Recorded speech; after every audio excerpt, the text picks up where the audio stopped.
goods. This is the first section we have completed in order to calculate the cost of ending inventory under gross profit method.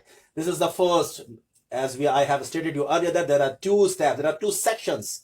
The first section is the calculation of cost of goods available for sale, and the next section or the next calculation would be the calculation of the cost of goods sold. Now we have completed the first section. This is the first section.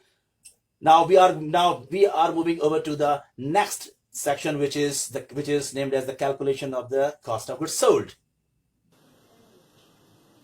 In the previous section, we have calculated the value of total cost of goods available for sale, which equaled rupees 1 lakh. Now we are moving over to the next section of this calculation, which is named as cost of goods sold. Cost of goods sold means what worth of goods, what amount of merchandise inventory has been sold to the customer. Now we are going to calculate the cost of goods sold through this process. Now we are having the sales. For example, we are going to take sales, gross sales, which equal to rupees 1,60,000.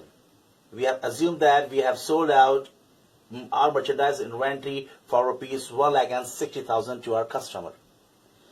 This is 1,60,000 rupees. It is a gross sales, from which it means that neither sales returns and allowance nor sales discount have been deducted from this amount with 1,60,000 rupees. That's why this amount is called as sales, gross sales.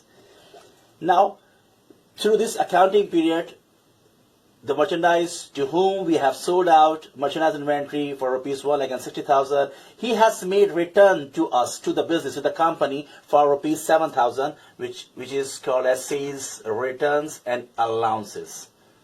Because of defectiveness or because of any reason, it could be the customer to whom we have sold merchandise, now he has returned goods, merchandise or merchandise inventory to us, which is named as sales returns and allowance, equal to rupees 7,000. Now because he had made earlier payments within a stipulated time period, now we are going to allow him discount, which is named as sales discount, which equals rupees 1,000. After having added up this sales, the amount of sales returns and allowances and sales discount, we are going to add 7,000 and 1,000, which makes 8,000 of rupees. This amount will be deducted from the gross sales in order to arrive at net sales, which equals to 1,52,000. This is the amount of net sales. It means that it is that pure sales which we have made, which a business has made, which a company has made to the customers during this entire accounting period. This 1,50,000 is a pure sales, net sales. Now we are going to deduct, because we know that net sales includes two things: the cost of goods sold as well as the gross profit. When we subtract the amount of gross profit from the net sales, we will be getting the amount of cost of goods sold. Now, in solving this problem, we will be given the percentage of gross profit upon net sales in the question as well. So we have assumed that we are given the 40% of net sales as a gross profit. The net sales, the 40%. So we are having net sales equals to 1,50,000 rupees.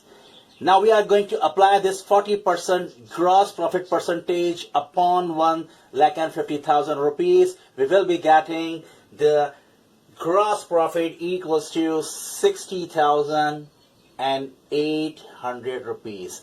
This 60,800 rupees of gross profit will be subtracted from the net sales in order to get the amount of cost of goods sold, which equals to 91,200.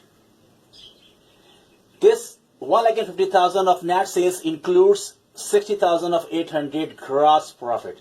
When this gross profit is being deducted from the net sales, we will be getting the cost of goods sold.